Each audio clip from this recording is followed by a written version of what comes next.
Welcome back to the Belt Off Podcast. Make sure you like and subscribe. Apparently, YouTube has new features. When I say make sure you like and subscribe, they're supposed to light up on the bottom. Let me know if that happened for you.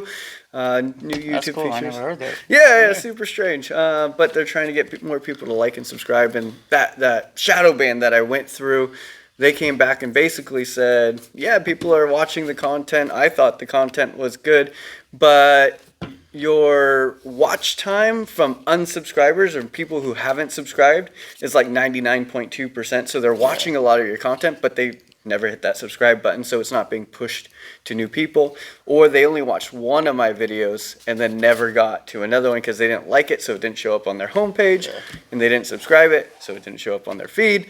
So make sure you like and subscribe. With that, Hickson, Gracie, says 9 out of 10 black belts are not training jiu-jitsu. They are training anti-jiu-jitsu. Now, the source material on this is gone. So this was on a Chael Sonnen podcast, and I've tried to find it. The video, the article that I was able to pull up was removed. So something happened. Anti-jiu-jitsu. But it's a good topic because I need definitions. The though. caption, what does he mean? The caption that I saw on it, and this is all we have to go on, was that in tournaments, black belts are trying not to lose. They're not trying to win. So they're practicing anti-jiu-jitsu. That's kind of what I thought he meant. Yeah. And that's just, I don't understand. Well, first of all, it's like such a generalized term. Black belts are X, Y, Z, whatever. Some maybe, some aren't, right? And I'm sure they went into more detail in the video that's been removed. That's deleted, so right? Who knows? Why would that get deleted? Maybe he's like, either people are taking this the wrong way, take it down. Yeah. Could probably something like that, because I'm sure he meant something.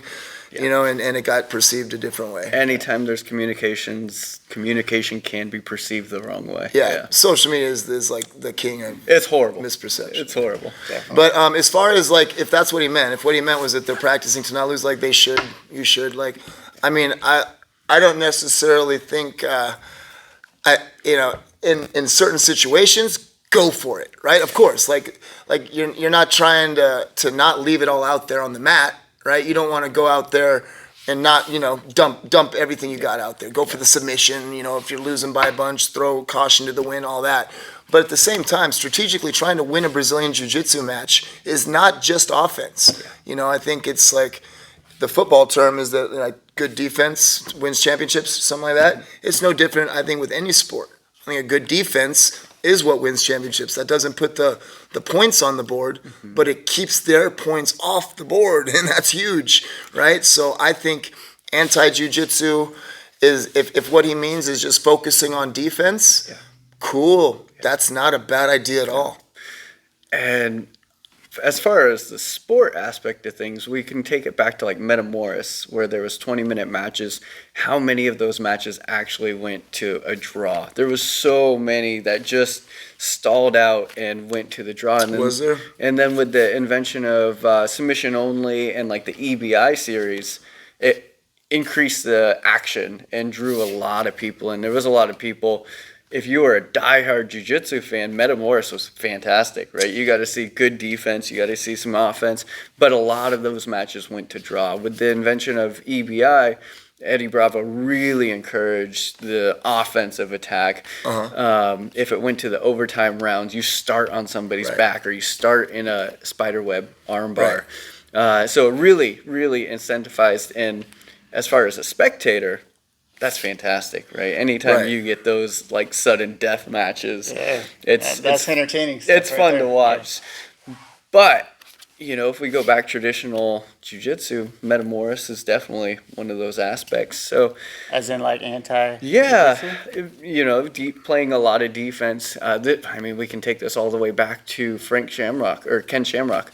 In the first UFCs, right? He was like, I do not want to lose this match, and he hangs out, I think, in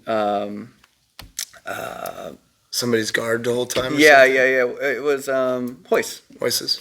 Basically stayed in Royce's guard the entire time. Just and that was the one anti-jiu-jitsu where there was a draw, right? defense. Stalemate. Yep. Stalemate, they went. Right? I forget how long they went. Well, here's the thing. Overtime. If he doesn't, like, he's going to open up and Royce is going to catch him, right? Yep. So it's like, I don't know. if I'm trying to cater to people watching me roll, right? I'm not going to do that. I'm going to do action. I'm going to roll and give up position and not care if the score ends up being like a football game, right? 24-22 final score. It's like, oh my God, they were everywhere. But that's fun to watch. And I get why a fan would say, give me that. Okay. But if I'm your coach and I'm wanting you to have the best chance of winning, I don't want you to give up 22 points just to score 24. Oh my gosh, no. I want you to give up no points, right? That's ideal. And plus, there's that whole thing that I've spoken on before with what's really impressive to me personally, and this is my opinion, this isn't no right or wrong, right? But my opinion is that what's truly impressive is not winning with like a Hail Mary submission, or like if you're a little dude, 130, going up against a 200-pound guy, and he comes at you and you slap a sick armbar on him, put him on his back and finish it, that is awesome, don't get me wrong. But there's something way more impressive to me if you go 10-minute round with that guy and he doesn't pass your guard. He's talking to me. Usually on the podcast, I cater some of my answers towards Nick, right? But the truth is, like, whether I'm watching Nick Johnson pull that miracle off right there or I'm watching somebody else pull that miracle off, to me, that's a miracle. That's a small person, right? And this is the same talk like I had with my wife a couple months ago, maybe even like a year ago now, where I told her, like, you're small and you're going to always be the one that's like outsized and outstrengthed, okay? Don't feel like you got to go choke them all out or finish them all with a submission. If you can have them pound into the brick wall that is your guard and never pass and look up exhausted and have you just be like, keep going, it's like, that's impressive. That's consistently you defeating nature. Every second that goes by that you're stuffing it and blocking it, anti-jiu-jitsu, right? Yeah. All those seconds that go by that you're doing awesome anti-jiu-jitsu is you beating nature, man. That giant person's supposed to beat you handily, right? Especially if they know some of this martial art. Okay, so if you can stop that and stuff it and end up at the end of a 10-minute round, 0-0, man, you were running into brick walls that whole time. If we can so much more impressive to me. We can take that conversation through weight, but we can also take it through skill level. Skill level. Same exact application, right? If you're a blue belt and you're rolling with a purple belt, but you get to like stall things out and you're stopping the pass, that's fantastic. That's amazing. In fact, what that would show me is that you might need a promotion, bro. Because here's the thing about that. Yes, you can apply it to skill level. You're totally right. But what is it? It's a skill. So lower level people are probably needing to be reminded during the match, do you like this spot? No? Then block me, right? Like I'm constantly reminding my students while I roll with them, kind of seems like you're hugging me close to you right now. Do you really want me here? Oh, I just reminded them they don't want me here. And then they start blocking and pushing, right? It's like knowing when to say, right, yeah, totally. Knowing when to say like, heck yeah, I like my spot. Heck no, I don't like my spot. Knowing when to change your mind is vital. And one might call that anti-jiu-jitsu, being really good at saying, nope, don't like that spot. I'm going to start blocking. You're going to run into this rail tie if you keep pressing into me, right? Like that's might be anti-jiu-jitsu, but that's beautiful poetry in motion to me. I have a Michael trigger in my brain whenever I'm doing something like that. He pops into my brain. Like, even if it's in here or anywhere, like, I have a Michael trigger. If you're hugging in a bad spot as soon as I do something stupid, I'm like, Michael trigger. He would be on me right now. Good, man. It's funny. Goal. I literally hear you in my brain anytime I do this. Like, good. But yeah. Anti-jiu-jitsu is jiu-jitsu. It's jiu-jitsu, right? Man. It's defense. It's really amazing defense. When you first start and you come in as like white belts, it's like just athleticism. But then 6 months in, you start to learn some jiu-jitsu, and then the new person comes in, and now you're able to apply that jiu-jitsu to the new person, and that feels amazing. Oh yeah, and it's like it's not pretty jiu-jitsu, but it's jiu-jitsu against that untrained person, which almost becomes that self-defense jiu-jitsu. Mm-hmm. Instead of jiu-jitsu versus jiu-jitsu like you get at purples and up, purple versus purple, that's jiu-jitsu versus jiu-jitsu. Right. Where, you have a fresh white belt that comes in. They don't know jiu-jitsu. They're just doing whatever they can athletically. Exactly. And so you get that self-defense You get like the grappling only self-defense, right? Yeah. Because true self-defense, that guy's trying to hammer fist your face too. A little different, yeah. Huge aspect there. Might want to train that every now and then. Yes. Just to be ready, because that matters. Even if it's just taps, right? Just taps. Totally. Just something to let you know, pop. Yeah. Ooh, that would have hurt more. Something that's important to mess with every now and then.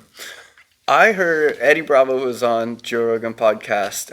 They did one of the fight companions, and he said that the slap competitions that they have actually has increased the EBI's combat jiu-jitsu because people are realizing how legit slaps are. But Boss Rutan's been saying it forever. He's with the inside. That is the dumbest. Well, because first of all, Boss Rutan don't slap you. No, he hits Boss with that Rutan inside. breaks you with this giant club. Okay, Boss Rutan ain't slapping you. All right, but the thing is like they're standing there like this. Yeah.